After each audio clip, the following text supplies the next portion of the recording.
All right, so as you guys know, I have a less than ideal camera situation, and so I had to split my bread recipe into 2 videos. This will be the second part of the whole wheat flax seed meal bread loaves. And if you watch the first part, then you'll recognize these 2 loaves that we cut. They're at their final rise, and I'm going to put them in a 380-degree oven, and we'll get those baked up. But before I do that, I've got to add a pan of water, so that's my next step.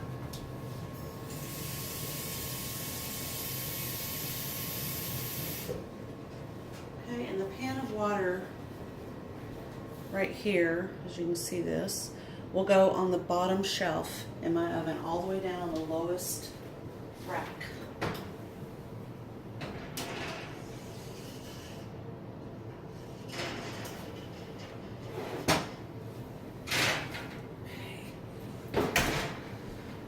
All right, so the way that works out is the lowest rack is where I put the pan of water, and then on either side. So if it's in the middle, I have a loaf of bread over here and a loaf of bread over here with the water in the middle.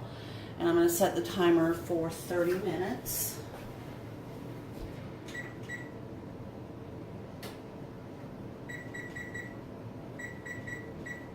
Okay.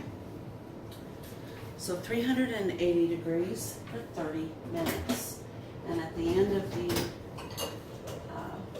baking time, we'll take a look at those 2 loaves of bread and see how they turned out. I will cut one so that we can see what the interior looks like. But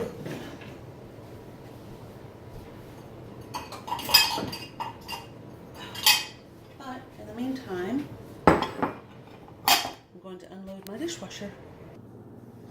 Okay, so I have 1 minute before the bread is finished. I thought I would fill that space by telling you 2 things. A lot of people wonder why you still have to scald milk in order to make bread. One theory is back in the olden days when people made bread, they scalded the milk to kill bacteria.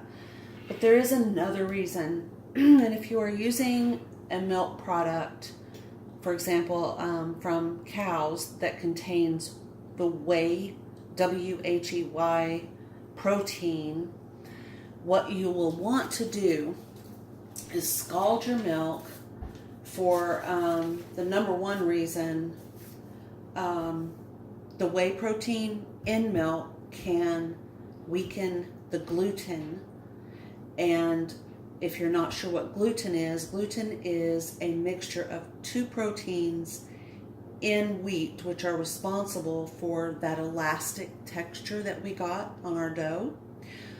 But if you scald the milk, you will deactivate the whey protein, and then that will allow your bread to rise and fill like it should, you know, the fill, F-I-L-L.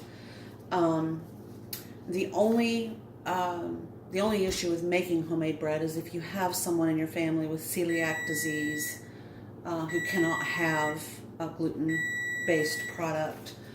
And our bread is done. So let's take a look.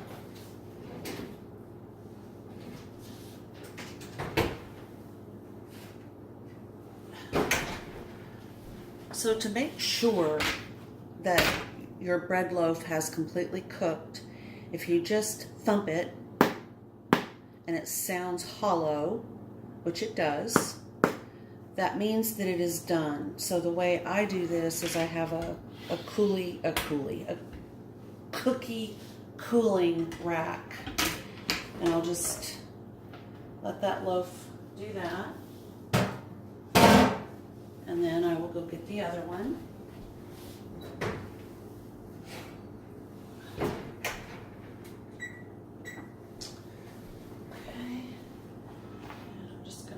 That one there, and then flip this one out as well.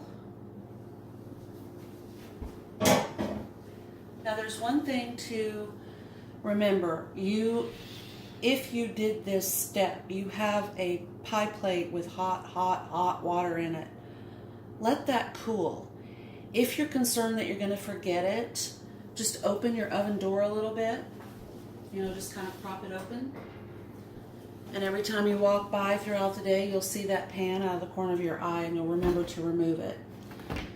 Okay, so I wish so much that there was a way for you guys to catch the scent. It is absolutely heavenly.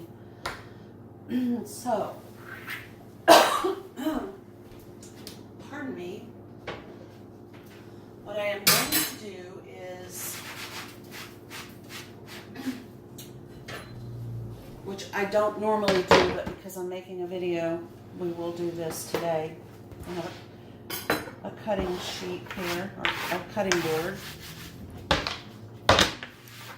that has little coffee, Roundup coffee on it, but that's all right, it won't hurt anything. Okay, I think we need to start with this plump loaf right here. So there's a couple of tricks to cutting bread, especially bread that you've made from home. You don't want to smash it. You need to use a serrated knife. However, if you do not have a serrated knife, you could use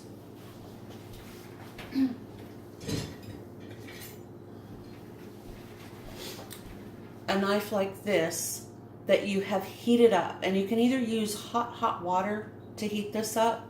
What I recommend is to put it in a pan of hot water that maybe you pulled out of the oven.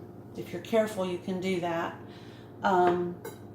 Or, just hit it with your hairdryer. Just get this blade as hot as you can get it, and you'll get a similar effect from using a serrated blade. If your serrated knife is dull, you can do the same thing. The number one thing to remember about cutting into a loaf of homemade bread is to flip it on its side, just like this, and then hold it in this area. That way you're not smashing on the top and pushing it down. But if you just kind of hold it right here and do that, you have a nice slice of bread that has not completely smashed and destroyed your loaf of bread. I don't know if you can see the steam is just whooshing off of this. I don't know if that's going to show up on camera or not, but there's a little bit right there. Okay. So, and the other thing I wanted to say is, I was talking to my dear sister this morning, and I don't know how we got on the topic, but we were talking about letters, writing letters, and it's something that I feel strongly that we should do. We should try to remember while we are able to do this, and by that I mean mentally, each individual person has the mental capacity, if you're listening to me right now, to at least email somebody, but the physicality of writing a letter. Go through your address book and choose someone that you haven't written to in a long time and just send them a card. Postage right now, as of January the 27th, 2019, is 55 cents. That's still pretty cheap. If you think about the way we communicate now, 55 cents is nothing to send a letter from one end of the country. I live in Washington State, all the way across the country to Alabama to my sister. That's goodness. I mean, the value of that is incredible, and you can just fill pages with information.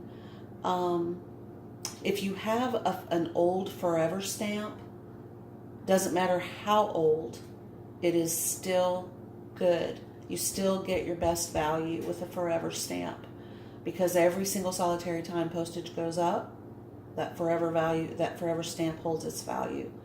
So if you have an old forever stamp and you're like, I don't know, just jot somebody a nice note. Anyway, I hope you enjoyed this bread recipe. I will try to remember to link the recipe below. If you have any questions or need any help, do not hesitate to contact me. I do read the comments. Like, subscribe, and I hope you have a lovely day.